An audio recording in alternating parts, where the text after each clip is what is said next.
Morning. Happy Tuesday. Really appreciate everybody being here today for our Regional Legislative Committee of the Hampton Roads Planning District Commission and the Hampton Roads Transportation Planning Organization. On behalf of Mayor Gray and Mayor West, I want to welcome you all and thank you for your attendance and your participation today. As some quick background, as everybody in this room, I believe, is aware, the Hampton Roads Planning District Commission and Transportation Planning Organization for about 9 years now has come together and formulated a regional legislative agenda which articulates those issues that are important to the Hampton Roads region that should be addressed by both our Hampton Roads General Assembly members, the larger Virginia General Assembly, and of course in some cases our federal representatives. A few years ago, about 4 years ago, we tweaked the process a bit, and the PDC and TPO actually formed a regional legislative committee, which is the committee meeting that you're at today. That regional legislative committee consists of the chair and vice chair of the HRPDC. That currently is Mayor Shannon Glover from Portsmouth, who's the chair of the HRPDC. He should be joining us shortly. The vice chair is Mayor Gray from the city of Hampton. And then it's also the chair and vice chair of the HRTPO, the chair being Mr. Michael Hipple from James City County, Mayor Rick West, of course, from the city of Chesapeake, and also the leadership of our Chief Administrative Officers Committee. Mary Bunning is currently the chair of the CAO Committee from the city of Hampton, and Chris Price is the vice chair of the CAO Committee from the city of Chesapeake. So it's this committee's assignment to develop ideas for a regional legislative agenda and make recommendation on that agenda up to the PDC and the TPO.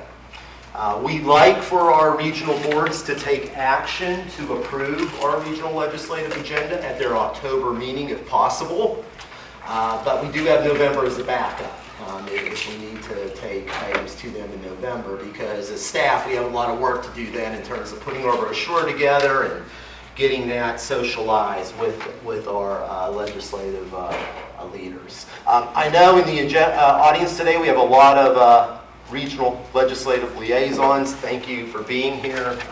You all are an incredible amount of help as we do this every year, and you're really the ones that do the hard work up in Richmond, and I want to thank you for all you do for your localities, but also for the Hampton Roads region. I'm going to go to public comment in a moment. We do have one public comment, but just to give you an idea of today's agenda, we have a full range of items to discuss today. We're going to start with transportation funding as an issue and a primary and secondary road fund. We're going to talk about funding for flood prevention and the Community Flood Preparedness Fund. We're going to talk about funding needs to continue to build out our regional trail network. You know me, we're not going to talk about funding in this room without talking about funding for the HRPDC, so state funding for the PDC. We have some funding needs around sheltering, and with that storm churning out in the ocean, how obviously that brings to light, you know, the criticality of that issue for our region.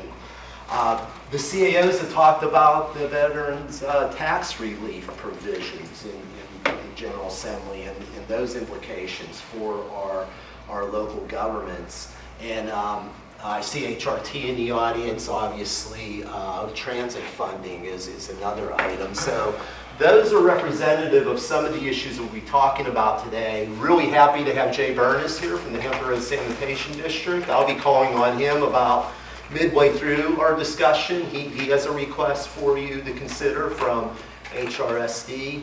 And Delegate Jackie Glass, thank you so much for being here today. I appreciate your continued work on our behalf. And we'll be getting to an item really quickly on our agenda that I know Delegate Glass has done an awful lot of work on going back to the last General Assembly session.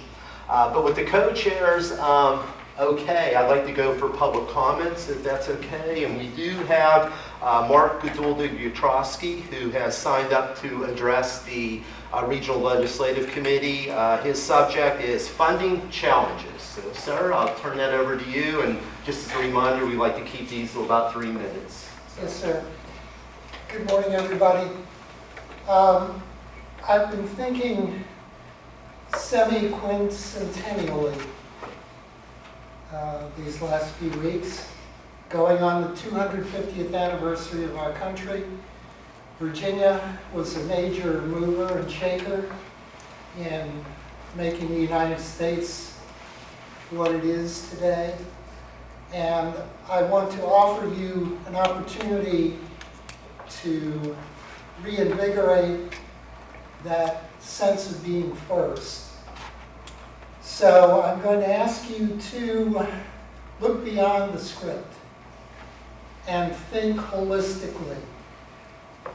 I would ask you to consider challenging the General Assembly and the incoming administration to take a big picture look at the way we do things in Virginia.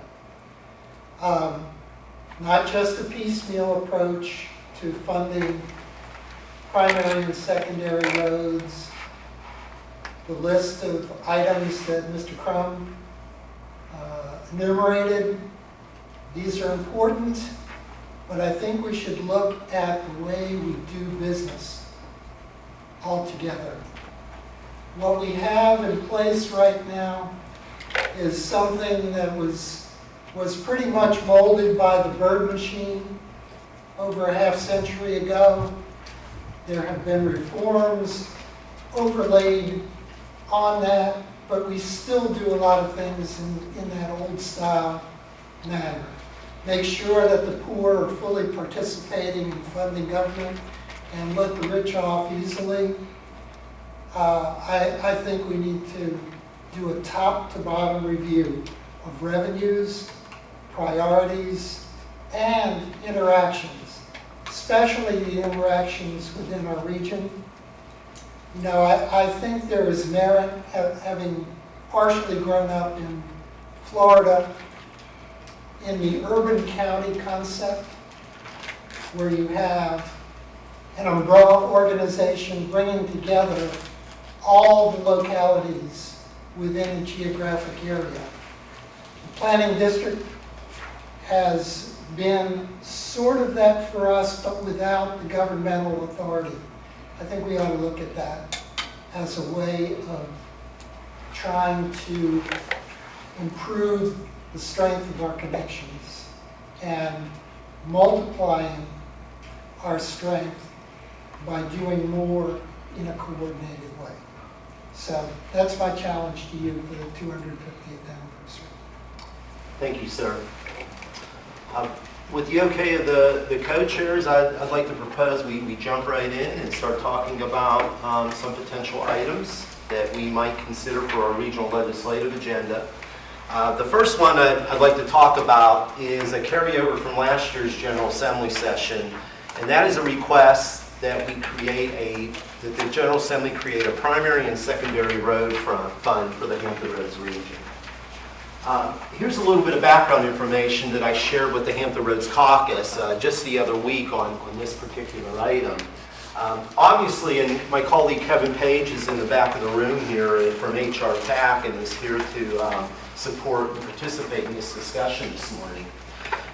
In Hampton Roads, we have just completed, or nearing completion, a generational suite of interstate highway transportation projects, totaling almost $6 billion with a B of improvements. The last one to be completed, of course, will be the Hampton Roads Bridge Tunnel and the Express Lanes Network and the approaches to the HRPT on either side. And you know, it's important to review that success because we're all riding these roads now as if they've been here for several decades, but it wasn't too long ago, back in 2016, the 3 phases of the I-64 Peninsula were not completed and improved the whole way to west of Williamsburg. It wasn't too long ago that we were in this room saying, how will we ever find the money to finish the I-64 gap the whole way to Richmond? And now we're under construction to complete that 29-mile gap. It wasn't too long ago that 264-64 interchange going to Virginia Beach, Brett, it was backed up pretty significantly, and HRTAC has been able to fund substantial improvements. And also the high-rise bridge in the 64 South Side from here in Greenbrier the whole way out to Bowers Hill, fully completed with that express lanes network.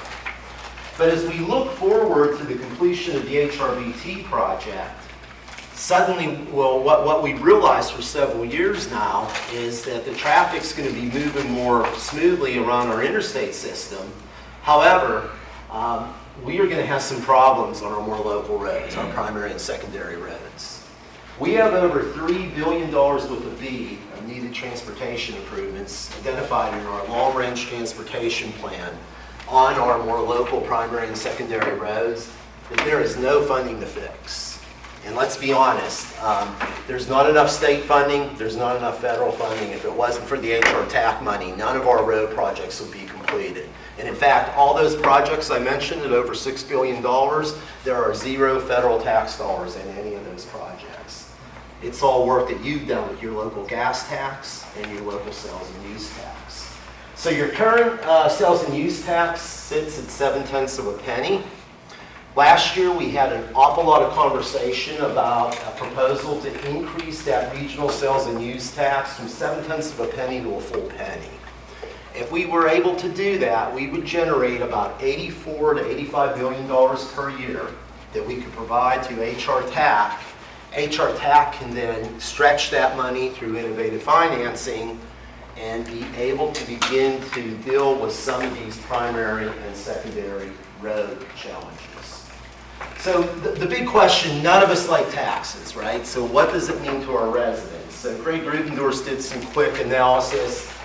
If you increase that sales and use tax from 0.7 of a penny to a full penny, it's about $4 per month per person and about $48 per year per person. But the interesting thing about the sales and use tax, remember, the tourists help pay this too, right?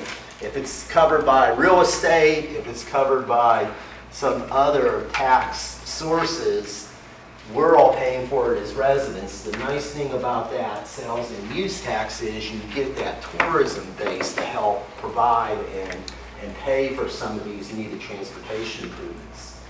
So we've done some analysis, and I apologize, it's hard to see this on this scale, but let's see if I can make this work.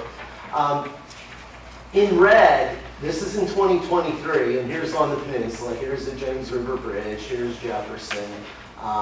You see some of these other roadways on the peninsula showing up in red. These are congested areas on the peninsula that are reaching failure during peak periods today. And then when you jump to the south side, you can see all of these roads in red that are starting to pop up. We're going to have some significant challenges if we don't find the funding to address some of these critical road segments. Now, a map's nice, but I think a list really starts to get to it. These are some examples of your congested primary and secondary roads in the morning peak period and in the PM peak period. And each of you have them, right? On the peninsula, things like Richmond Road, Indian River is on the south side, but on the peninsula, James River Bridge, Jefferson Avenue, Mercury Boulevard, Monticello, Oyster Point Road, Victory Boulevard. I don't need to read them all for you. You're experiencing these all the time. On the south side, everything from the Chesapeake Expressway to Hampton Boulevard and Indian River Road. Northampton Boulevard, I come through there every morning. You're 10 minutes late, it's tough. Jay, you go to work that way. I can see it every morning, right? Princess Anne Road, Portsmouth Boulevard, Suffolk Bypass, the Western Freeway. You all have these challenges of roadways, Route 17 through Isle of Wight County, that are failing during the peak periods, and they're just getting worse. And let me be clear, we just don't have the money available. Smart Scale does not have enough money in it to address these needs. So if we're going to be able to make any progress on these roads, we really think it might be a situation where it's a do-it-yourself job for the Hampton Roads region. Here's what's really interesting. You know, when we think about congestion by lane mile, and the Vithras team did this analysis, we think about interstate highways. But if you take a look at this, look at the evening peak period. 51% of our primary and secondary roads are congested in the evening peak period. That's more than the interstate system, 49% in terms of lane miles. And the same thing's happening in the morning. It's about 53-47 split. But you know, what this shows is our primary and secondary roads are getting to the point where they are going to be the problem spot for us if we're not proactive. So last year, Delegate Glass, I just want to thank you. I want to thank the Hampton Roads Caucus members. This last year was really a regional success story. You all came together and asked for this bill. You asked for this primary and secondary road fund. Delegate Glass introduced House Bill 2466. It went through and changed a bit as it went through, but it still was addressing our goals to set up the structure. Even though it didn't have the tax with it, it set up the structure at the end, which would have been a huge step for us. It passed the House. It unanimously passed the Senate. Went to the governor's desk and was vetoed by the governor. Okay. The HRTPO board discussed this at last month's meeting, and Mr. Hipple facilitated that conversation, and Mayor West, I think you'd agree, it was unanimous that the board said, let's ask the Hampton Roads Caucus to resubmit a similar bill this year.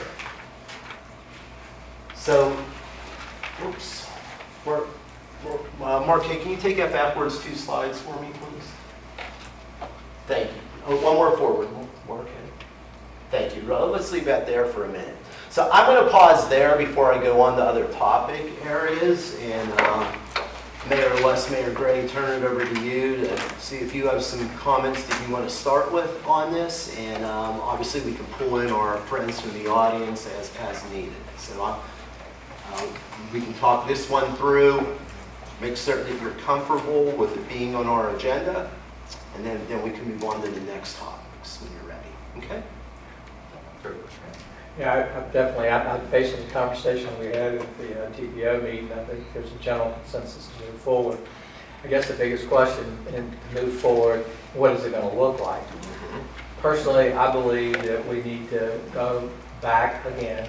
But you look at that experience, it was good that we got close, but all of that work, all of that effort, and we still have nothing. So it's my opinion, and I would prefer or would want to hear from Delegate Glass the possibilities, but I think we should go with the tax increase to, because if you're going to make it, you're going to have something at the end of the day.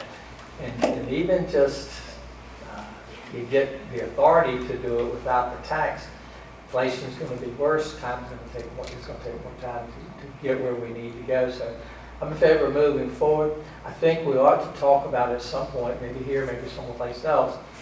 One of the problems I think we had last year is that particularly our legislative representatives, they didn't know whether to advocate for a regional request when their cities, they didn't know where their cities stood. So I think somewhere in the process, we really need to get our councils involved and to see where we are, so that when they go, everybody can be in total support. Very good. Mayor Gray, before I call on Delegate Glass, did you want to add anything? No, I can't add too much to what Mayor West said, but I also wanted to hear from Delegate Glass. I recall right during our last, I think it's last PDC meeting, I got an email from her where she was asking us to consider bringing this back, and she wanted to look at how we refine the bill to maybe get a better outcome the next time around. So I really did want to hear from her thoughts on what needs to be changed and how we might proceed. Very good. Delegate Glass, did you want to offer any comments for that? Do you want me to stand right here? You can come on up. Come on up. I was just coming to be ears today. That's just nosy. I will echo that sentiment of, I think clarity throughout the region is the one thing that was missing. I don't mind doing the hard work, and I don't think anyone else minds doing the hard work, even to the point of what I would not call as a failure, because getting it through the House and Senate were, I think, went beyond everyone's expectations. But clarity from the regions. We gotta be beyond, be brief, be off, but be clear. That was probably my biggest hang up of just thinking I had willing players at the table, and I did not have that in some cases. And that can be tough to sell to my colleagues if their principal city is saying they don't know where they're staying. The other piece of this is, I can tell you Northern Virginia, I know the gentleman just made some comments about that Northern Virginia is whooping our tails because they have counties, right? And they straight said to me, if you guys get this done, like, we're coming back and we're asking, like, yeah, they want to see us be successful because this is a good road forward. So the buy-in is important, but I think we have to be honest with each other about where we stand, and that, I think, was my biggest hang up. The addition of the tolls and the additions of maintenance was a huge thing with the present Secretary of Transportation. We added it there that through conversations with you all that we can manage our own roads. So I think we're in a good position. I don't know who's oncoming, so we're already having conversations with the incoming both sides. Like, if y'all are coming, you got the same letter, both government candidates, teams, leads on transportation got the same letter, so they know we're coming in N.R., but I need y'all to be real clear and to include having a hard conversation about supplemental options to the funding source. Like, if this is not the route we're going to take, then, because I kind of had to be a little bit of a bully, which I don't mind, right? For this region, we deserve it. We deserve this, and I think we should operate as such. Thank you, Delegate. Questions? Would we be? Yeah, I'd like to ask you a question. So I've followed your whole process, and it seemed to me, from just looking at it outside, that in order to move forward, you have to keep making compromises with the Transportation, Secretary of Transportation. If we give you clarity, can you go through that without making those compromises? I think so, and I think a lot of the compromises we made weren't hard. Okay, we'll maintain our roads, thank you, right? Like, okay, like, you know what I mean? Those, I don't think any, unless you felt like there was something. No, I think you did what you had to do. I just think that we need to be clear so that you can fight harder for what we exactly need, not some concept. Yeah, the biggest compromise was removing the tax, and that was because of home base. That wasn't anyone up there. I think the folks up there were like, tell us what you want, Jackie. Like, tell us, and I'm telling you what I want, and I wanted to add some things, and they were okay with that to the benefit of the region. Big picture, we have to look at, we are trying to improve people's quality of life here in the region, and I don't think that anyone was up against that. Bob, I honestly think the list of examples is very powerful. Yeah. I do. I believe that, we were all thinking, well, where's it really going to go? Is this a way for, some other county or city to monopolize it? I think a list is powerful. To assist the delegate, did the committee talk a little bit about, are you supportive of the bill going in with the increase in the sales and use tax? I think, it's probably time to start getting the specifics of what the bill will look like. And maybe, from our CAOs and our two mayors, that would be really helpful for the delegate to hear your perspective on as she crafts the bill for submission. But I think also the putting that, when we talked through the process, part of being able to sell that tax increase, that 3/10 a penny, is one, explaining it. And I think there's some roles of the localities that are inviting of explaining it. And I know that there was some sentiment of wanting to tax elsewhere and not wanting to do this now. Fair. So we know some people have done their taxing elsewhere. So here we go, explaining it, but having that clear dollar amount, just like we have a list of roads. That's how I was easily able to go to folks in Chesapeake and be like, hey, here's the list of your stuff. Lift Wish was like, I'm reading the bill, I'm good with it, let's co-sign on. But being able to articulate that to the public in a very trying time, it's gonna be a harder sell right now, getting that tax increase, because we know, I think someone just said, it's a do-it-yourself approach. The expectation is that we do it ourselves. I don't know what the state's going to give us. I'm sure we'll be able to report back in September when we meet for that week to talk about revenue. But essentially, we should be operating like we are self-funded. The term sales and use is, I mean, it's a broad term, maybe specifics about where people see that increase. I think would be That's fair. I was just wondering, I know you mentioned that while we did support this gentleman in this body, that you were receiving some opposition from people speaking from localities, but I guess what I saw at the last TPO meeting when we talked about this was there was consensus around the table that we do bring it back. But was the opposition coming from people from localities at the time that did not support it? I wasn't clear on where that was. That's fair. That's fair. Do you want me to speak on it or I can speak on it?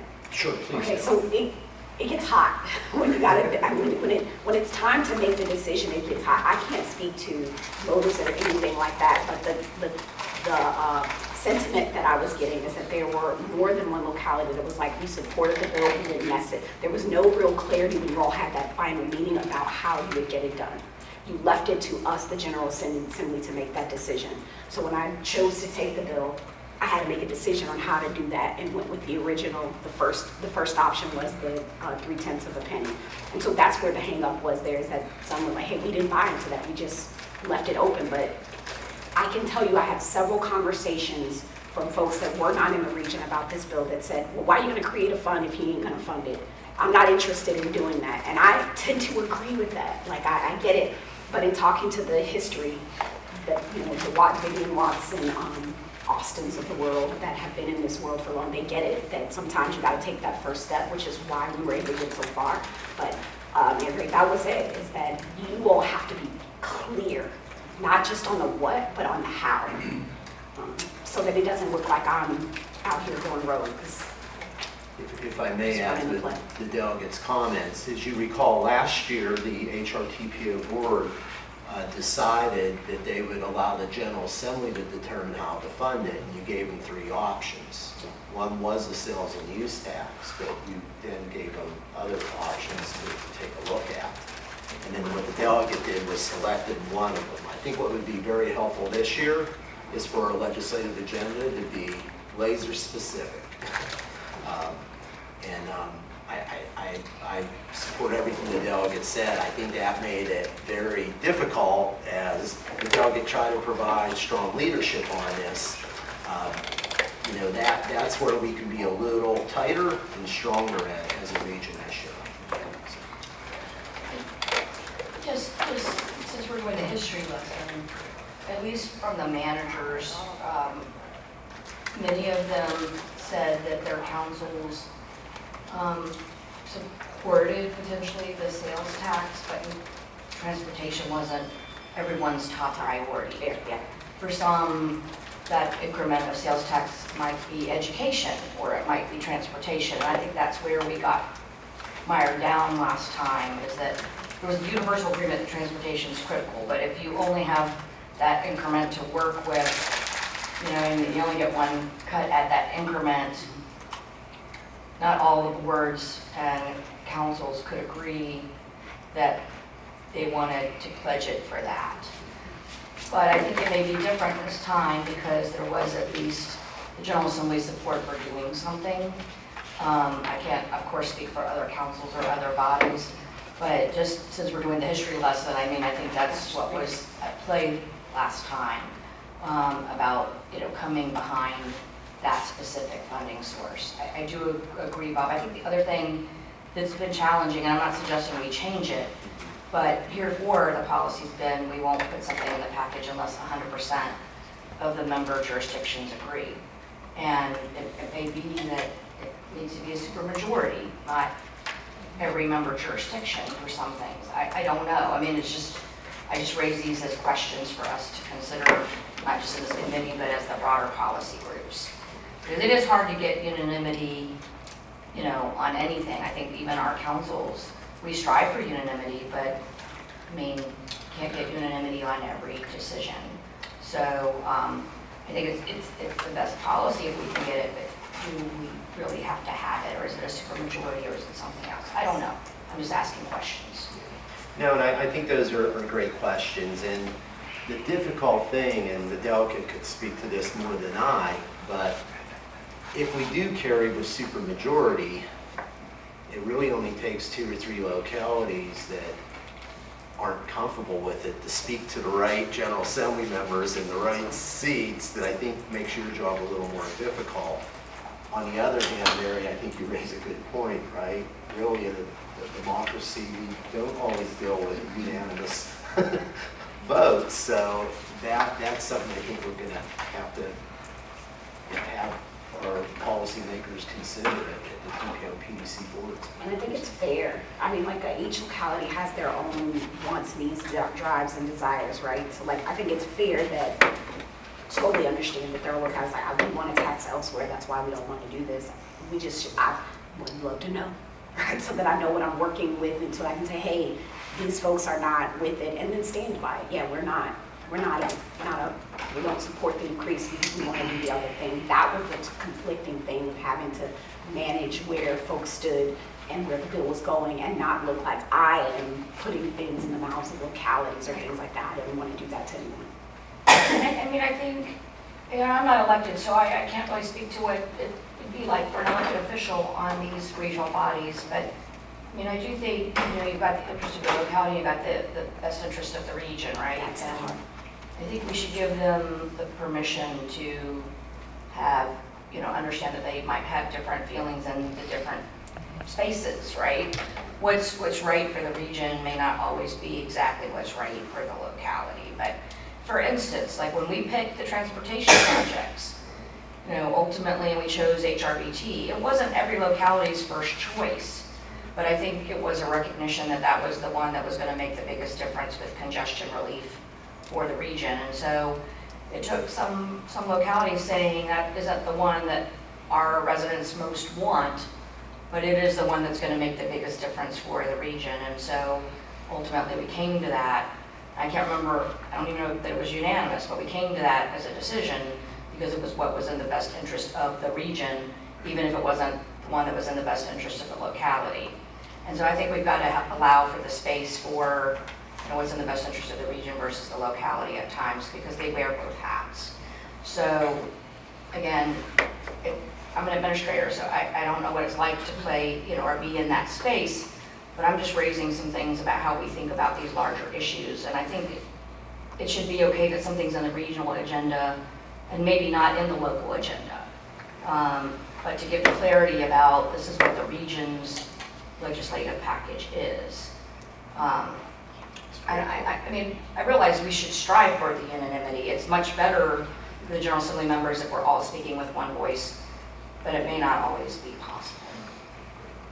And what she's saying underscores why we keep lagging behind the Fairfax counties of the world. Like, why this is, you are articulating the exact issue, is that we don't necessarily have the governing structure that says, all right, like, localities, you all respectfully have earned the right to do the thing that you want to do in your space and place.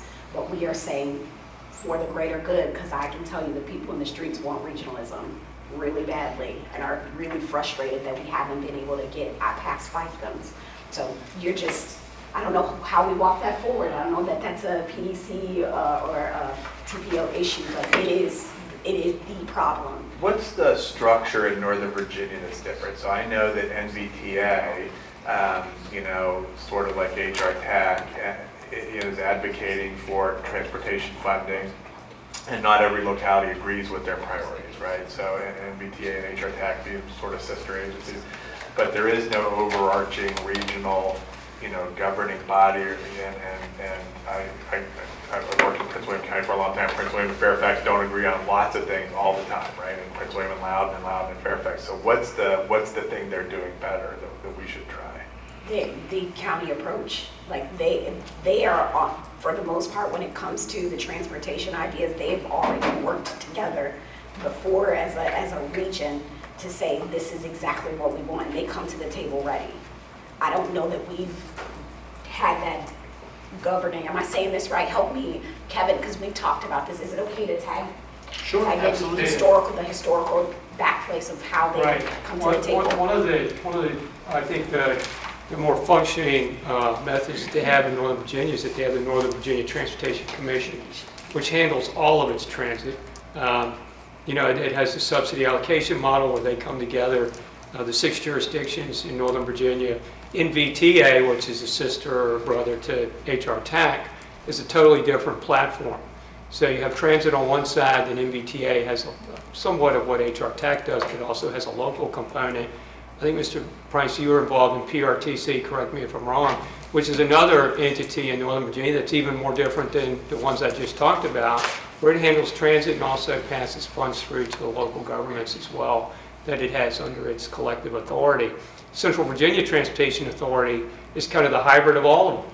Has a little bit of HRTAC, a little bit of NVTA, PRTC, and NVTC all kind of whipped into one there, because they also have a carve-out that goes directly to transit on the funds that otherwise, similar to what HRTAC uses for highway congestion relief under the HRTF. So I think in the fundamentals of this, and I appreciate where you are, Ms. Bunting, on your comments, is that HRTAC was created with a somewhat of a single purpose. It's diversified a little bit, but the highway congestion relief was the biggest issue. And where I think that primary and secondary road fund, but also with the coastal resiliency and tolling component, was how we bring, back to Mr. Price's point, where Northern Virginia has been able to clean our clock on a regular basis, is that they've had that ability and the power because they have the separation of powers that collectively work under the wisdom of one comment. And that's the jurisdictions that have gotten their act together regionally to come together. I'm sure that if you caught them out in the parking lot after a meeting, they might be fighting profusely over their independent values and where they felt on a jurisdictional basis. But when they sat down together collectively in the room, that was the voice they brought to Richmond. And I think that's where we've been kind of outmaneuvered over time, is the ability to work those functions. And what some may think is dysfunctional to have that many different entities is also work collectively to their behalf, because they work together. Well, could it be that Northern Virginia is there a place that isn't congestion, or people's lives aren't affected on a daily basis where the congestion is adverse to them? And looking at all of our localities, map and that group, I'm looking at it correctly, there are counties that have no grid marks.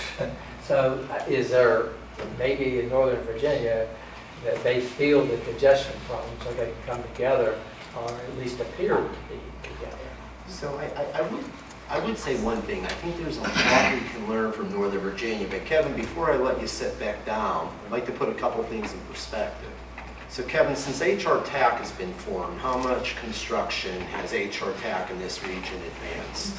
Yeah, thank you, Bob. I'm going to step up here. Because I'd like to, the numbers tell a really interesting story in terms of what HRTAC's doing as compared to Northern Virginia and even Richmond. Yeah, I think fundamentally where Northern Virginia's kind of gotten us at our own game kind of is that they took a different fundamental approach originally as to how they were going to address highway congestion relief. Dulles Toll Road, obviously Dulles Greenway, which you see a lot of P3 opportunities that they sought in Northern Virginia. Where we kind of got burned down here in Hampton Roads was we were always kind of pay as you go, and then all of a sudden ERC came about. And it was a decision that was made. I know they came to the locals and asked for that because I was on the other side of that. But it was a state deal that's kind of held us like this for 50 plus years. And where Northern Virginia was is that they continued to do the business like with Transurban on I-95, and you got 495 and 395, Shirley Highway 66. And what they did was is they went to the private sector and collectively used the private sector to leverage the funds for that, which helped them diversify where they were, and collectively was where they were with the resources that were given to them by the state. So it's almost like they got a double hit that we didn't get.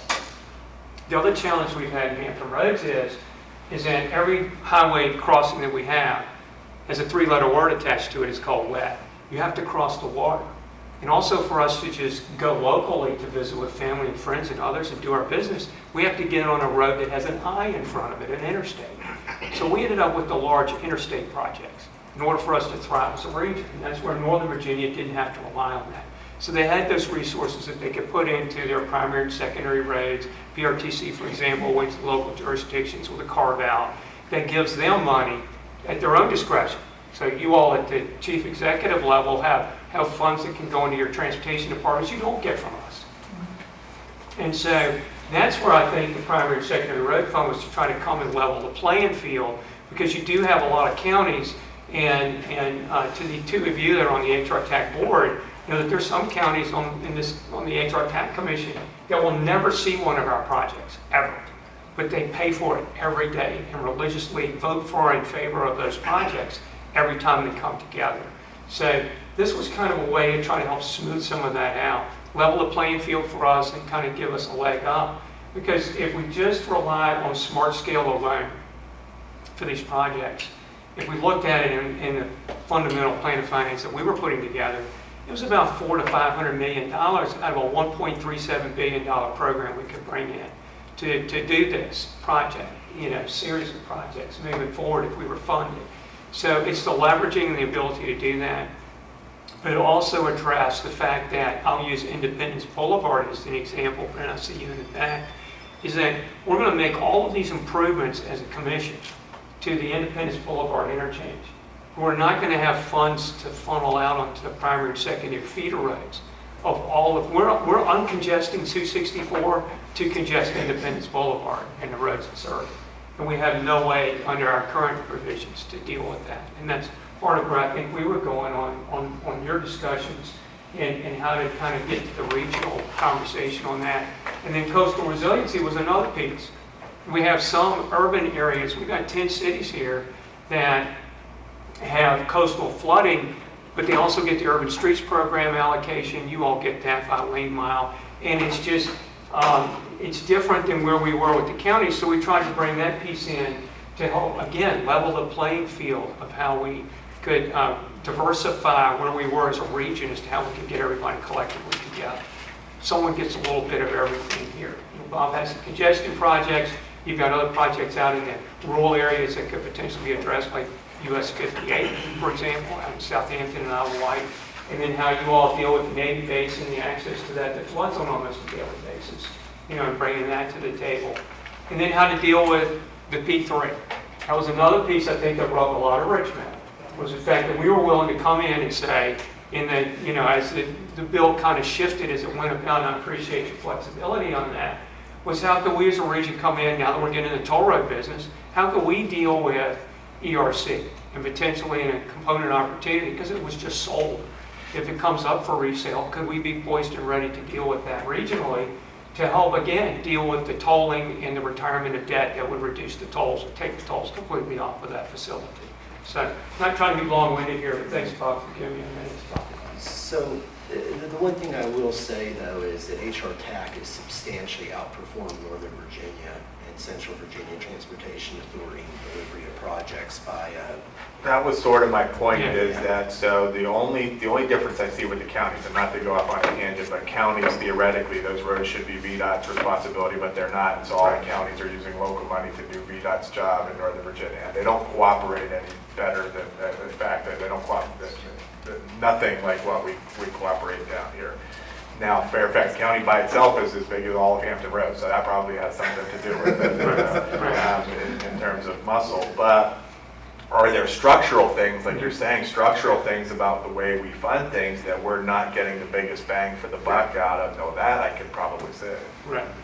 And thank you. That was my point. I got lost in my rambling there. I apologize for that. But I just passed my 10th anniversary on Sunday here in this region, in this role.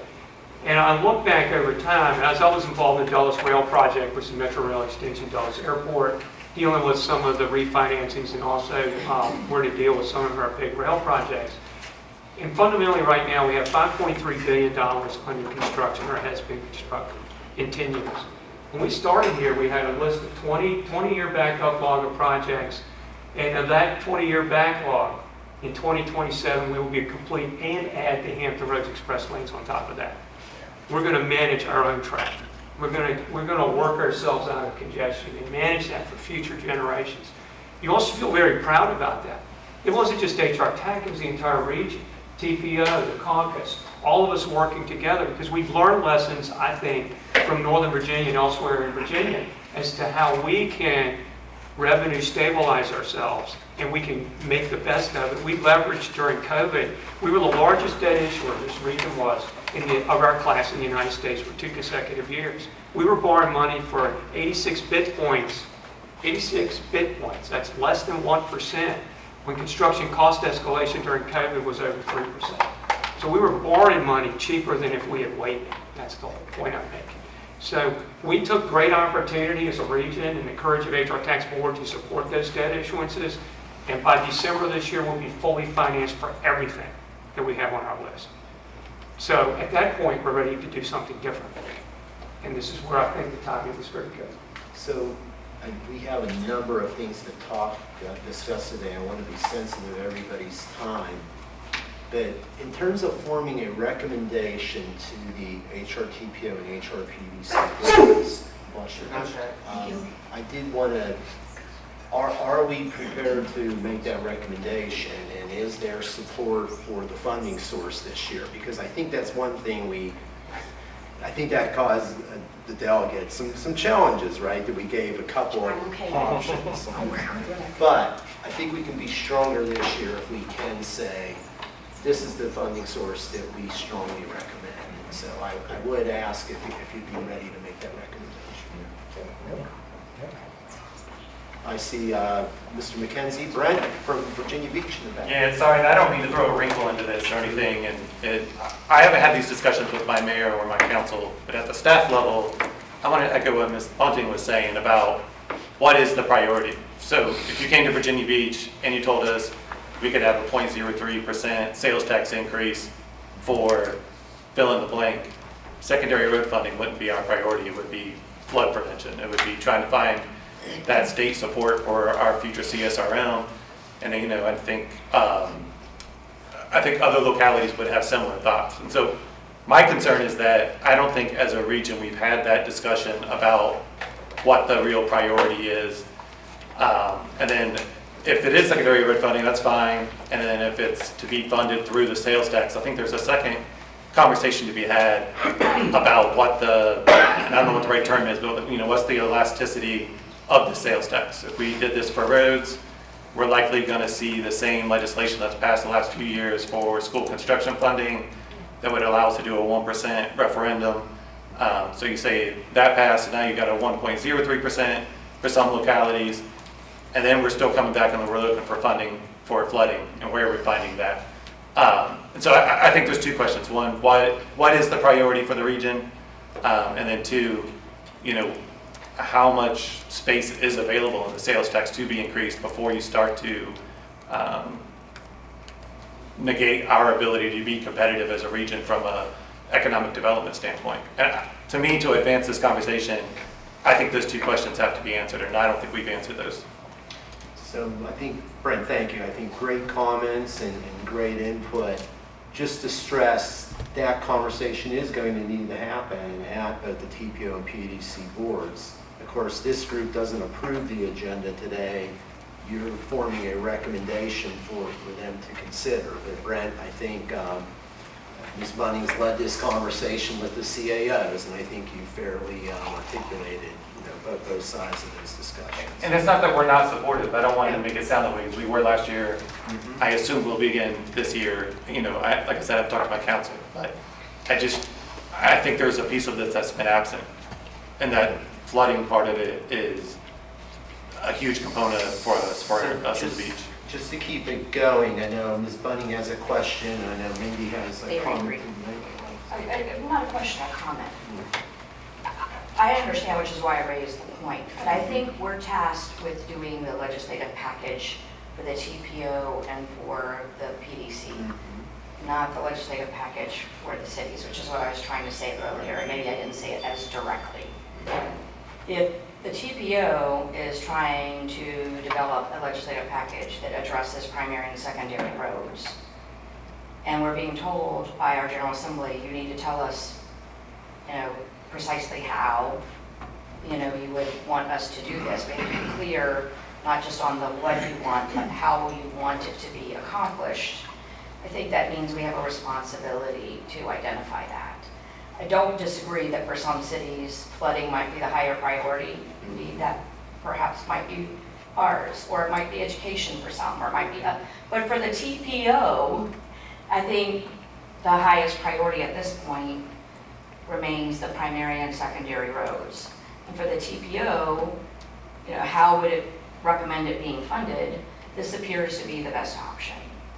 And so I was trying to remind us that when we're here as commissioners or alternates or whatever role we're wearing, depending upon our seats, you know, we're supposed to be here to represent these bodies. And so, you know, the CAOs, you know, I was representing them when I brought this point up, but, you know, I think we recognize that at this point, building a legislative package for the TPO and the PDC, and having heard that very real feedback from the General Assembly, we have a responsibility not to punt again this year. Well said. Yeah. So I'll present to the co-chairs for today, whether you are prepared to move forward with this item. I asked for what your perspective is. If you'd like us to go forward to the TPO for consideration, and are you comfortable with it going forward with the sales and use tax? All right. Yeah, I agree. Okay. But again, Bob, I thought that at the last meeting, we asked that question. You did, and it was Consensus unanimous. was unanimous that we do that. So, you know, that hasn't changed. Very good. All right. Brian, I know we're going to lose some mayors in about 20 minutes, and we got about 10 more topics to get through. Brian Tenney, City of Norfolk. Nobody's been on the forefront of trying to solve the rubric of flood mitigation funding. A lot of what my colleague Brent said, I also agree. Mayor, the reason I jumped up is sales and use tax isn't the only way to go about scanning this cat. There's multiple ideas out there. There's different regions that are doing different things. And I think it would be good if we could maybe generate a list, at least conceptually, to bring forward for discussion before going to the board. And I've got a few ideas to share. I'm happy to talk with you, delegate, about it. But just going forward with, okay, sales and use tax, it's the easiest, it's the simplest to explain. It makes a lot of sense. It generates some good money, but there's other ways to go about it. If we only have one chance at this, let's give our board some options. There's some different options out there, very viable options. Thank you. Back to the committee, any action? Well, I think those options certainly could be discussed at our meeting. Okay. All right, very good. Delegate, thank you. Kevin, appreciate it. I'm sorry to move us along, but we've got several other issues to discuss today, and I know a couple of the mayors have appointments. Speaking of flooding, obviously our PDC legislative agenda has been very strong in asking for the Commonwealth of Virginia to continue to support the Community Flood Preparedness Fund. Whitney and her team track this, have worked with the local governments. Our region's done very well with the CFPF, and we really need to be certain that the funding stays in that program. Whether we're in Reggie or not, we've got to protect. And frankly, 200 million is great. It probably should be more. But we really need to be certain that CFPF is a fund that supports our Commonwealth. You'll hear me talk about this a little later. Thursday afternoon and Friday, I was in Lynchburg with 20 other of my peers from planning district commissions across the Commonwealth. How to say this, but they are taking notice of the CFPF, and they had said that in the past, their regions have not accessed this for funding like they should have. We're going to have more competition. So we're going to need to, we're going to need, 200 million might not even be enough if they start subscribing to this a little more. So the second one is developing a state funding program to provide non-federal match for federal grants to support large-scale flood relief projects. As you all know, first step is that Army Corps 3x3x3 study to identify structural solutions to some of your flooding problems. And then after that, there's significant federal money, but you need a local match, a non-federal share to unlock that federal money. Brian in Norfolk, I think to get over $2 billion, you need over $900 million. 2.6 billion, we need to come up with almost $1 billion. Yeah, and I don't think you have that lying around in your budget. And Ms. Bunny reminds me all the time, and she's exactly right. the peninsula localities are working on this Army Corps study now. They are smaller localities and cities than even Norfolk, so their ability to come up with this non-federal share is going to be really challenging. Brent, I know in Virginia Beach, you've got your Army Corps study. This is a region-wide issue. Now, I can tell you that we had a couple of General Assembly members sponsor a bill. It created a 3-year JLARC analysis to come up with some possible options or solutions for this. We need to stay really plugged into that and make certain that our voice is heard. But I'll pause there and see if the committee members have anything to say about this. Everybody solid with this staying in? Okay. All right, so I put it third, but you knew it wouldn't be long. Gretchen's smiling back there. She knew I was going to say it. But state-based funding for planning district commissions. So planning district commissions are created by the Code of Virginia. We are over 40 years old. But the base funding that the Commonwealth of Virginia gives the planning district commissions has continued to decrease drastically over the last 27 years. Today, we receive $190,000 from the Commonwealth of Virginia. In 1998, we received over $365,000 from the Commonwealth of Virginia. And it has just gone down over time. At the same time, there is not a state agency that won't call our office today, that won't call our office tomorrow. They call us for assistance all of the time. That's VDOT, that's DRPT, that's VDEM, that's DHCD, that's DCR, it's DEQ. I can go on and on and on. We don't do tourism here. That's probably the only one that we're not providing. When they need assistance to do regional water supply planning, Whitney's on the hot phone, right? They're calling her directly. When it's recycling, when it's solid waste plan amendments, we are really part of the state agencies. Why do they come to us? We can do things well. We do them more cost effectively. We save the state money. Yet what's starting to happen is this is becoming an unfunded mandate because you as local governments have to help support us when we're not getting this base funding, adequate funding from the Commonwealth of Virginia. Now last year, we had budget amendments go in on both the Senate and House side. Senator Christy Newcraig and Delegate Cliff Hayes, they proposed a $190,000 state funding increase to the HRPDC, but it did not make it through the budget conferees.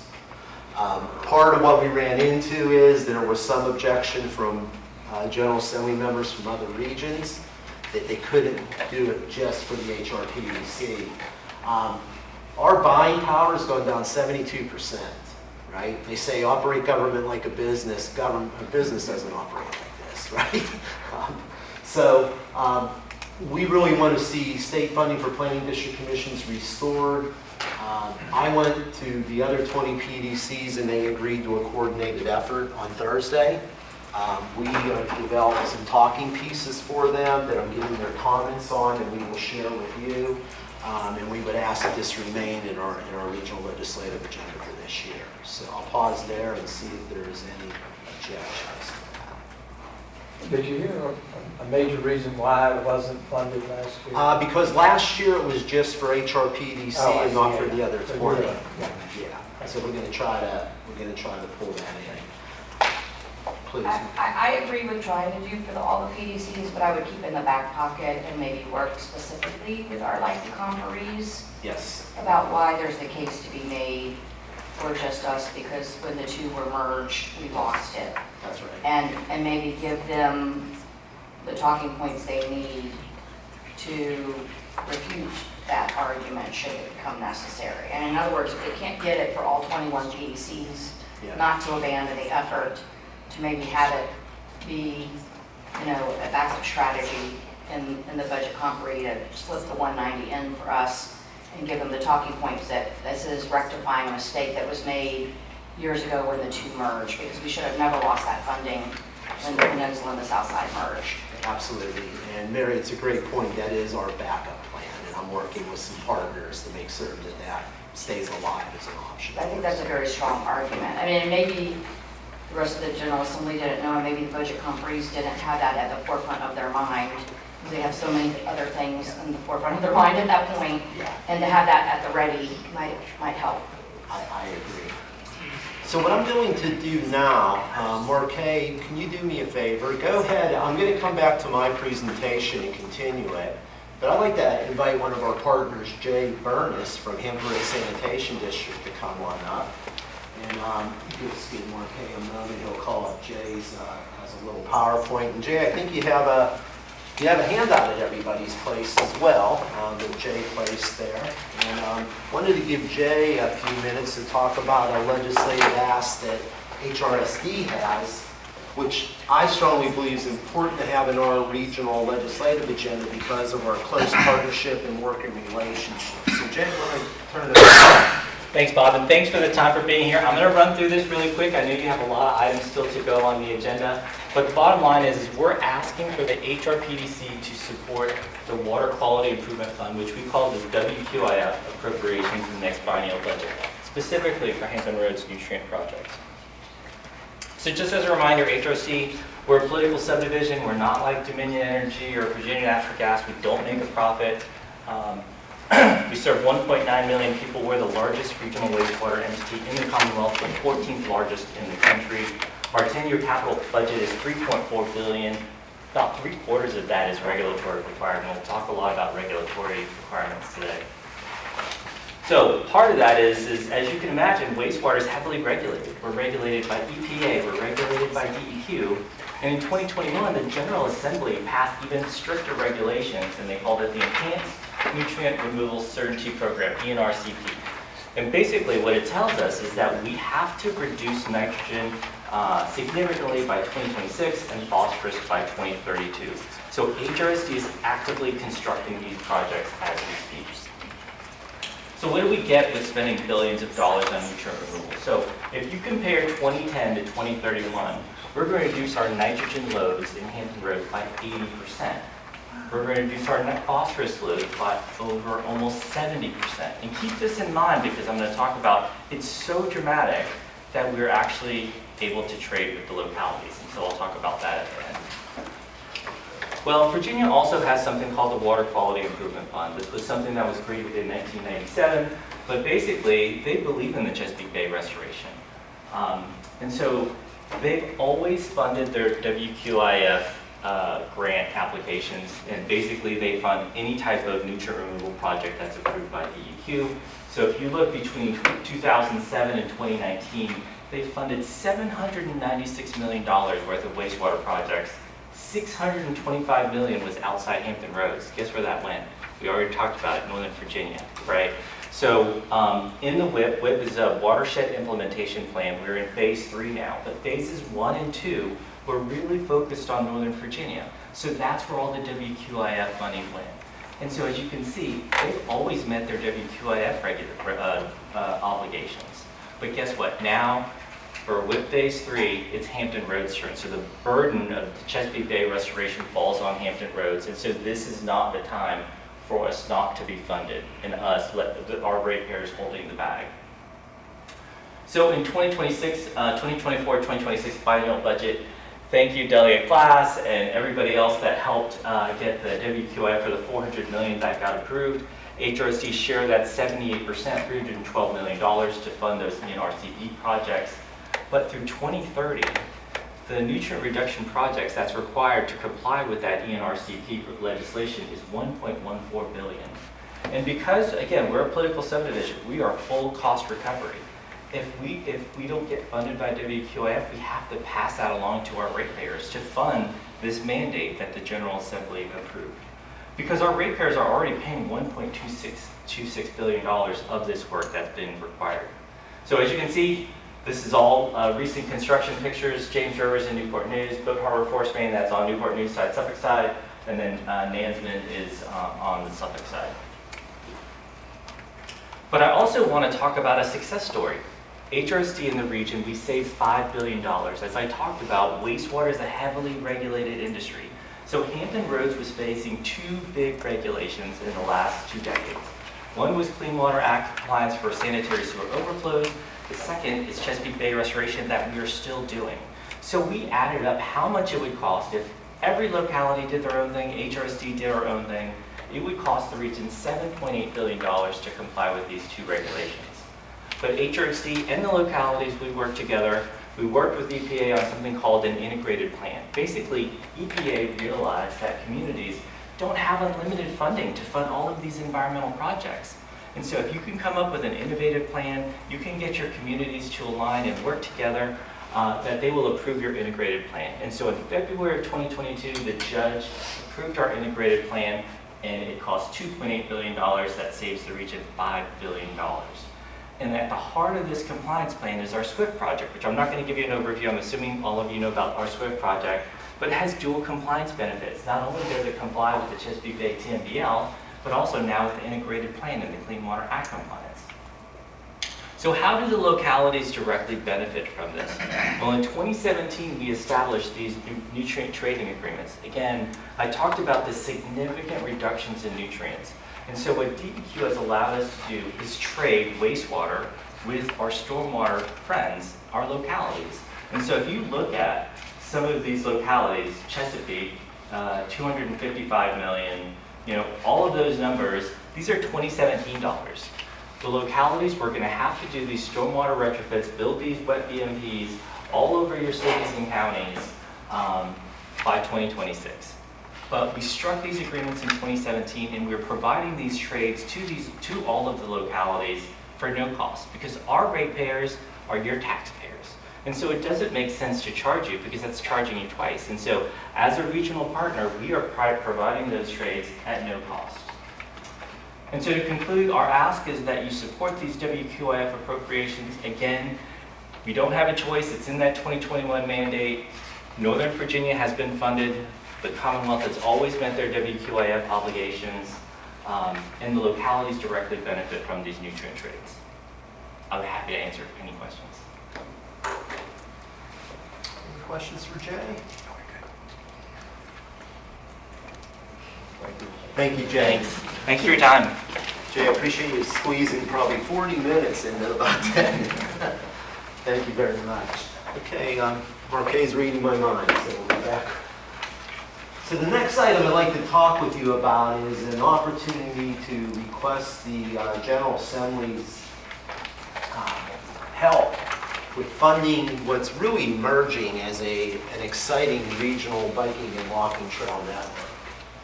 And you know what started this was several years ago when we looked at the Virginia Capitol Trail, a 50-mile trail, of course, from downtown Richmond. It comes to the doorstep of the city of Williamsburg.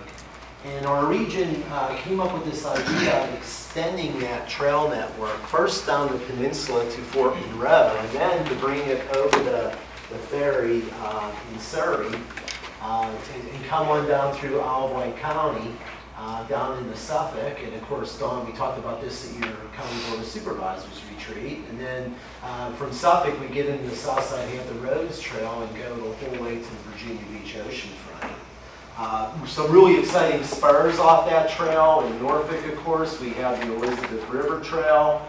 Of course, Mayor and City Manager in Chesapeake. I always tell people, if you haven't been on the Great Dismal Swamp Trail, it's just an incredible opportunity. So really exciting networks starting to link together. So we've done a lot of planning, a lot of work. Mary will tell you that the localities on the peninsula are totally on board. We've got some great success points starting, including a partnership and signed memorandum of understanding for the Virginia Capitol Trail Foundation. It's going to help us push this trail the whole way into Williamsburg. From Williamsburg coming down the peninsula, James City County has the Pocahontas Trail project funded that will extend it the whole way down to Newport News Park. We are working with the city of Newport News, Alan Archer and his team, about how to bring the trail through the Newport News Park, of course the largest municipally operated park east of the Mississippi River. So there's some exciting momentum there.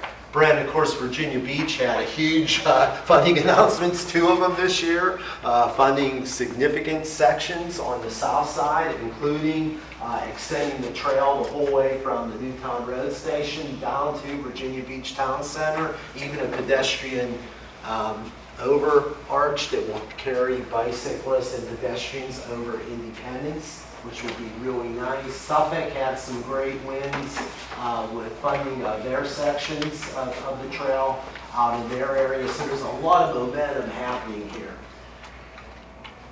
So don't have sticker shock that we need about $400 million region-wide to build this trail out, because it will happen over time.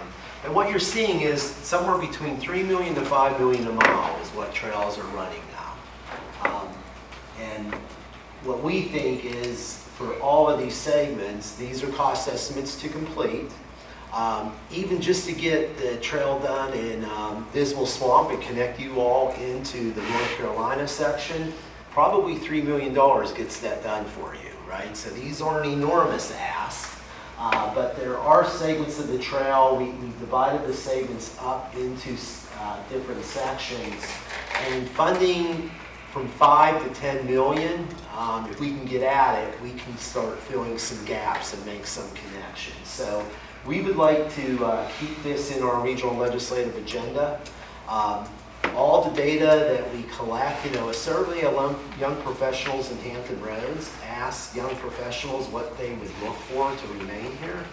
The first 2 things were quite obvious, right? Find me a job that pays well and a place to live. Right? Makes sense. After that, it was walking and biking trails, ranked incredibly high. And there's a lot of regions that have used momentum around walking and biking trails as an economic driver, and we think we can be one of those. So we'd like to ask the General Assembly to help us with some of these funding issues. Again, that can be 5 to 10 million for key strategic segments. So I'll pause there and see if there's any objection. Hear it all the time. Yep. Good stuff. Very good. All right. Emergency management. These recommendations come forward from your emergency management coordinators. John Sadler of our team convenes them regularly on the All Hazards Advisory Committee, and they have completed a paper that I will be distributing to you.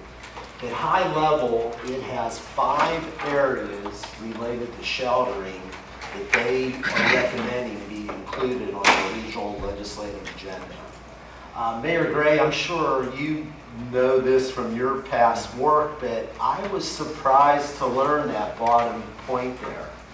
Currently, only 20% of the budget for the Virginia Department of Emergency Management is supported with state dollars. And I was feeling left out as for PDC funding, right? That was amazing to me. 80% of VDEM's budget is provided by federal dollars. And as we all know, those are very much in question now. Mayor, I didn't know that until now. Well, that's certainly been a concern now because, changing the theme of a lot of these funds come through them. So, definitely concerned that we got to find ways to fund these projects locally and state level, as opposed to relying solely on federal funds. Your emergency manager's paper builds these out, but they are really concerned about regional sheltering. And you've all endorsed a letter that has gone to the state within the last year on this. The concern is that we really need more state leadership and more assistance, that this isn't something that can be solved by localities. Frankly, it even crosses regions within the Commonwealth, and we really need the Commonwealth's leadership. Like these state lines. I mean, where this comes into play is mass evacuations. You get to the point where, you got to stop the evacuation process and people are stuck on the interstate. Yep. And where do you put them? And for instance, on the peninsula, you've got the community college right there on the interstate, but it's not, and it could be a shelter, but they don't plan for it to be a shelter. They don't have their staff or facilities really ready to go. They have plans, and they did activate them once at colleges and universities. They weren't really needed, so the state sort of took the position, we're not going to ever do that again. But just because it didn't work the one time, because the storm didn't really come, doesn't mean we shouldn't exercise that muscle and really have it ready. And in a true emergency, the governor would probably commandeer them anyway, so why not plan for it? Correct. Yeah, and so, and to work with the localities to know how we're gonna do that. Because if we had a true hurricane 2, 3, 4, you know, we would be really hurting and we would need that state sheltering capacity. So your emergency management professionals, these are their 5 bullet points. They're asking, they would like to recommend that we ask the state to increase regional sheltering and mass care capabilities. For those state designated shelters, they're concerned that there's not enough staffing and that needs improved. They're recommending that the state create a statewide shelter registration system. Strengthening emergency management deals with funding, that there needs to be a bigger carve-out of the state budget to support them so that they have financial independence. So these recommendations come to you from your emergency managers, and Mayor Gray, I know, you just want to be certain that you think this is on point. I think it's extremely important because, you know, it's easy to kind of relax and not think you need to make these things a priority, but once that storm is coming, it's kind of late now to try to change it. So, yes, sir, we got to build this into the plan. Very good. Everybody good? Mindy? Thank you. I think you all know Mindy Carlin. Mayor Mindy Carlin. I represent the city of Suffolk, and I just, in the interest of some of the comments you made, Suffolk has sought legislation that has not been successful the last couple sessions that would add a factor or extra points in smart scale for evacuation routes, transportation improvements around evacuation routes. For the very concern that was raised is that you could be, without kind of planning for and considering the needs of the evacuation routes throughout the region, which don't typically score sufficiently on smart scale to get the funding we need, that you could have significant challenges. So it's not an official request from the city of Suffolk, but I just share it for informational purposes as you consider the priorities in this area. Do you think that bill will go back in this year? I know it's a high priority to Senator Jordan, who has carried it, and so I know that the issue has not been resolved. That's as much as I know. And it's likely to continue to be in the agenda for the city of Suffolk. Thanks, Any concerns about us including your pay tax recommendations? Okay. Okay, this is a bit of a new one. Mary and Chris, you'll recall that when we met up in Newport News with the CAOs, we discussed this.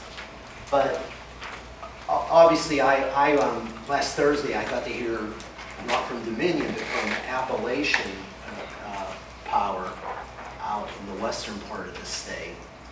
And they were talking about energy demands. And it sounded very similar to what's happening in Hampton Roads or Richmond or Northern Virginia, right? The demands of data centers, the demands of AI, the demands of us being on our phones all the time.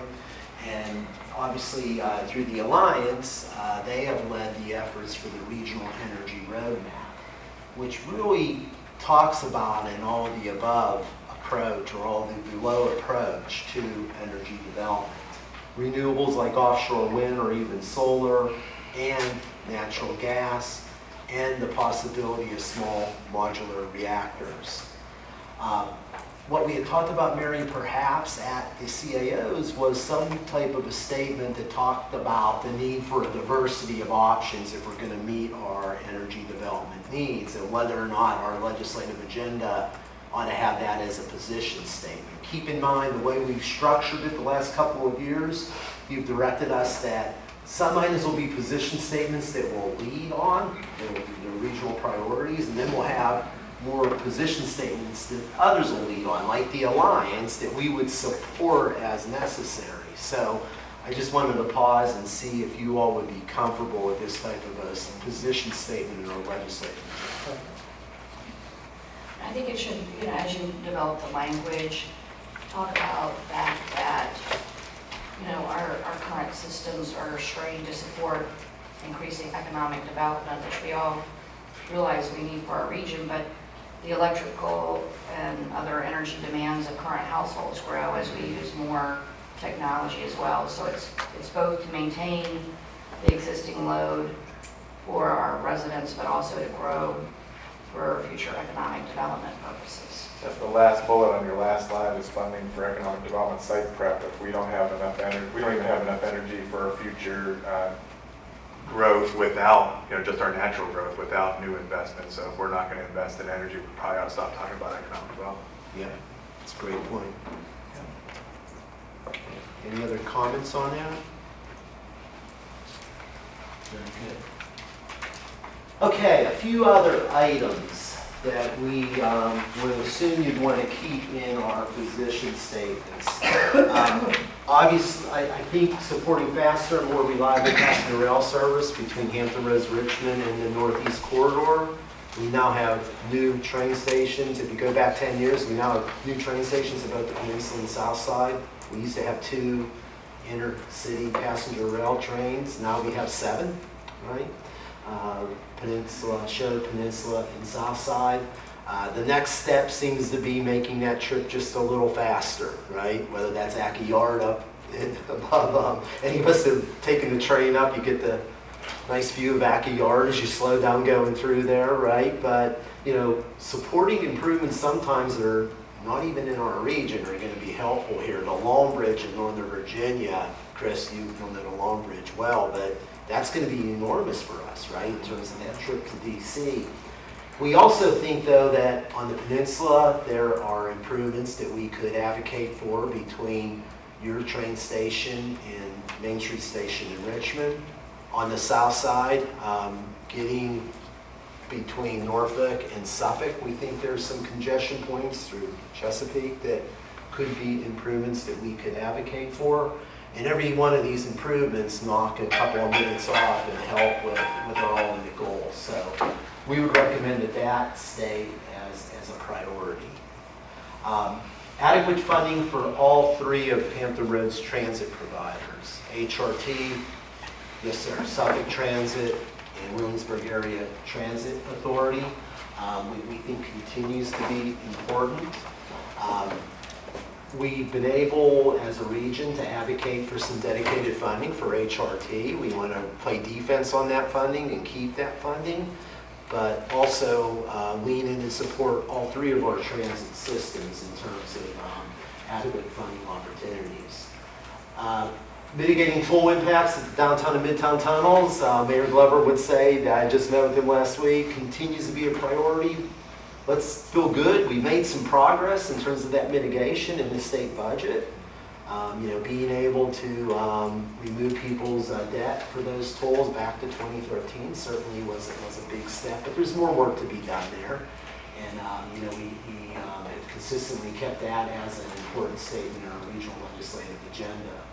Mary and Chris, you pointed out transportation maintenance and repair. I've heard you bring this up a couple of times at CAOs. Building the new roads is great. Let's not forget we got to maintain what we have. And then, great point about funding the economic development site preparation, Chris. The fact of the matter is we're not doing real good at that as a state level, are we? Chris, you want to talk about that just a little bit? Because I know it's hit home for Chesapeake. Yeah, we have a mega site development that'll cost about $600 million to develop, right? And so the state's always told us, oh, we'll be there for you. And they made the full court press to our council to rezone it over citizen opposition. So rezone 2,000 acres of a 4,000 acre site. It's the kind of site that would provide maybe up to 20,000 jobs, so. When the state came with their economic development package, we had asked for $85 million, and they gave us $800,000 to do studies. And then at the conclusion of the studies, they said, okay, how much will the infrastructure need to be the state share? And we said 85, or it had increased due to inflation to 120 million, and they gave us 35 million. And 7 million of it had to be used for studies, whatever we wanted to study and determine it. So they're just headlines. It's not real money, and then even that money got cut. We get our clocks cleaned by North Carolina, South Carolina, Tennessee, Georgia, Texas. We're always competing with the same regions for the same economic development opportunities, and they go big, and we do not as a state. Thanks for sharing that, Chris. So, nodding ahead to keep that in our legislative package. One I don't have here, and Dawn, thanks for bringing this up because I failed to put that on the list. And Mary and Chris, we talked about this at a recent CAO meeting. And Mary, if you don't mind, I might ask you to talk a little bit about the veterans exemption and some of Sure. the implications that's having. Yeah, I mean, I'm glad to talk about it. I'm not sure it technically meets our criteria of being part of the Planning District Commission role or not. I mean, I know all of the localities intend to put it in their packages. Because, you know, in the past we've talked about it really needs to fit the Planning District Commission role or the TPO role, but we're all getting clobbered with the unintended, I would assume, consequences of the Veterans Tax Relief Program.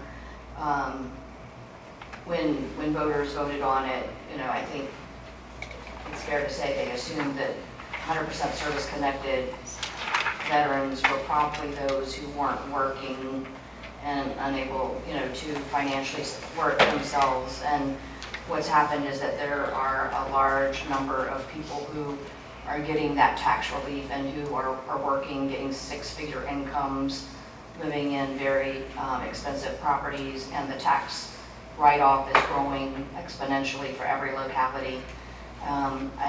I know in Hampton, for instance, we're over $10 million a year now, which is equivalent to about 8 cents on our tax rate, 8.5 cents on our tax rate, and it keeps growing every year. And I know other cities have talked about having comparable impacts despite whatever their budget might be, and it's just growing. So there have been several attempts over the last several years to bring attention to this issue, different ways of looking at it. In some cases, you know, the notion is that this is sort of a state-generated initiative. Maybe the state should cover the cost. And the other has been maybe the state cover the cost for those localities that are disproportionately impacted by it. That being that there be some threshold level that maybe every locality is expected to support. But if you're disproportionately impacted and you have a higher percentage than that, the state financially support over that. Because some areas like ours being very military friendly with the bases and the VA centers and all of that, we maybe get more of the service-connected retirees. So there are different cuts at it. I know there's been some studying of that. There's even been some suggestions that perhaps the state ought to look at, you know, an examination to make sure there's not fraud and abuse in the system because of how exponentially it's growing.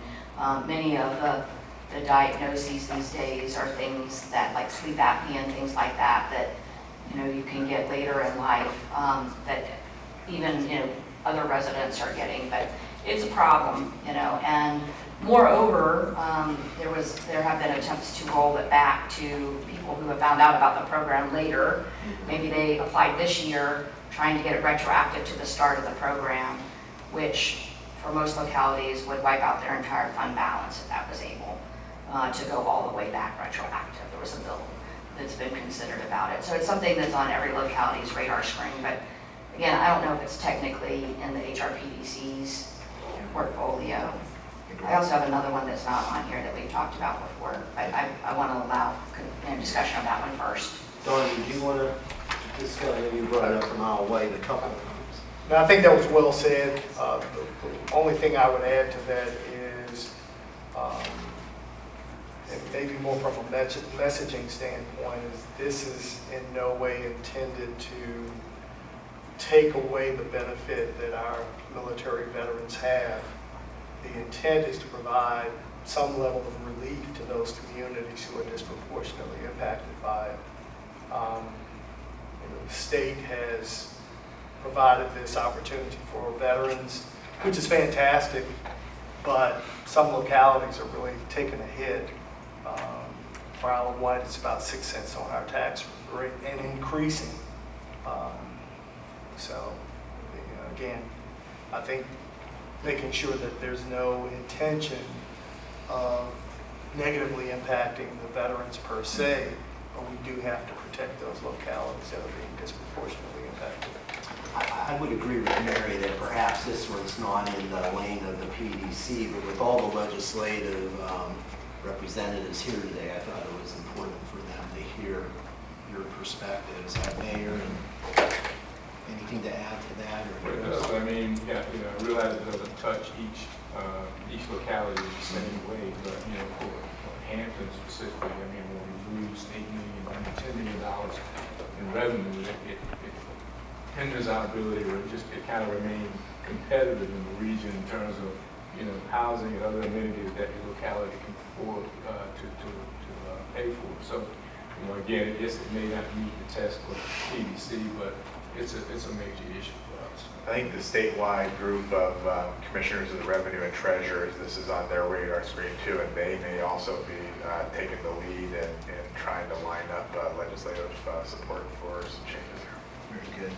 And Mary, I think I know which one you're going to mention, but why don't I ask you to? Yeah, the one that keeps coming up, but this one does relate to the TPO agenda, and it goes back to the study we had last year about aggressive speeding and reckless speeding. I think it's fair to say that every locality is dealing with this, and it was borne out by your TPO survey of resident concerns and actual data. And I know I've raised it at the CAO meeting, and my peers have said that they continue to struggle with this. We're getting increasing requests to use speed zone cameras, not just in school zones and work zones, but we don't have the legislative authority to do it because there are not enough police officers to put on every street that's getting this aggressive speeding. And, I know some people who are the recipients of these tickets think it's just a money grab by localities, but frankly, it's the most efficient way we have of getting people to slow down. And we've been able to prove that in the school zone cameras, as an example, people, once they get that $100 ticket, they learn the lesson and they slow down. And we have aggressive speeding, as I've heard from my peers, they do in their localities on residential streets and other places, and there are just not enough police officers to go around. And so I think last year we included a statement asking for a broader authority. I realize the General Assembly doesn't normally like this technology. I think our suggestion was perhaps we have, upon request of the neighborhood or something like that, a super majority request even, to show that the public actually is wanting these. I think in Hampton, as an example, we have plenty of neighborhoods that would meet that threshold of request. But right now, they're coming to us asking us to do something, and we just don't have the legislative authority because of the Dillon rule. Everybody agree? You okay with that as a legislative statement? Any others that I have not mentioned here?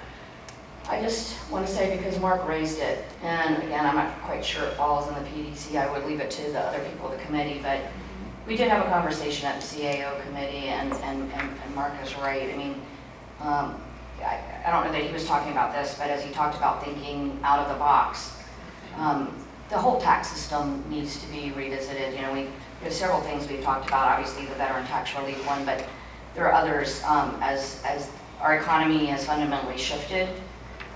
Things like, for instance, telecommunications tax, which used to be heavily reliant on things like cable. As people are cutting the cord and doing streaming, we haven't modernized that to reflect streaming. Cigarette taxes, as people have stopped smoking cigarettes but instead vape. We're not taxing vaping, so all these streams of revenue, the state's taxing vaping, but they're not letting localities do it. So there's the whole service economy. We've long talked about sales tax. We're one of the few states now that don't tax services. So that's where a lot of our economy is driven. So Virginia has not yet modernized its tax code. And that might be a PDC issue because we do look at the economics, the overall economics of the region and the state. But that's a bigger question than we have time today, I'm sure. And I know Greg, when we were meeting in the CAO group, you mentioned Greg might do a presentation for the CAOs September about some of the larger implications of how our economy has shifted and its implications for our tax systems. And Mark was talking about how we have a very regressive tax system and things of that nature. So I wanted to put that out there that at some point Virginia is going to have to look at modernizing. I realize these are all taboo topics and no one likes to take it on, but if we did a larger modernization, restructuring kind of conversation, we might also be able to increase our economic competitiveness as a state and as a region. So it may not be this year's legislative agenda, but I didn't want to lose the concept of some of these things that are clearly shifting on us and we haven't really caught up, with the relationship of how we fund government services in relation to how the economy is shifting. Yeah, absolutely. And yes, we have Greg going to the CAOs at the September meeting to talk about current tax structure and tax modernization. And it may ultimately, after we do the CAO meeting, depending upon how that goes over there, be a topic for the larger PDC at some point, for the mayors and chairs, just to maybe see some of those larger themes and trends. But of course, we can talk about it after the CAO meeting. Absolutely. Yeah, Greg talks about, some of our taxings based on the War of 1812. And, so preview for the CAO meeting in September. Any other items that, first with the committee, that ought to be on our list or on our mind? For the legislative liaisons, anything from you that you're saying, boy, I wish they were talking about this particular topic? Anything that we missed? I just want to Sherry? comment. When you start putting together your priorities for funding requests, I think it's pretty, you need to keep in mind the political environment that we're currently operating within, from the federal government on down. The lack of money that's going to be available, especially with the state looking at trying to backfill these Medicaid cuts, Medicare cuts, the housing cuts that are coming down from the federal government. There's also been some talk I've heard about the state looking at maybe implementing some kind of a tax system to try to backfill the money that they're losing for medical, Medicaid, which will be another tax on people. So just, you might want to, look at that, keep it in mind, and prioritize what you really, really, really, really, really, really would like to get. If it's only one thing. Just to say that. On the tax issue, there have been several studies since I've been doing this with the General Assembly on the taxing and restructuring of the taxes. It really hasn't gone anywhere. I think, if I'm not mistaken, I was talking with my counterpart here, Delegate Vivian Watts, as a committee right now, is supposed to be looking at the taxes. There's a lot of bills in this last session that were tax related, so that's something you guys might want to tap into to see what they're doing there, to elevate that issue up there. Very good. Just want to add that. Thank you. Yeah, thank you, Sharon. Anything else from the legislative liaisons? Brian? How come you can't charge for your services provided to state agencies? Is there something that precludes your, Honestly, Brian, the state agencies who, when they hire a consultant, will pay them direct costs, will pay them overhead and profit margin. The same state agencies won't even cover our indirect rate in many cases. So, Wow.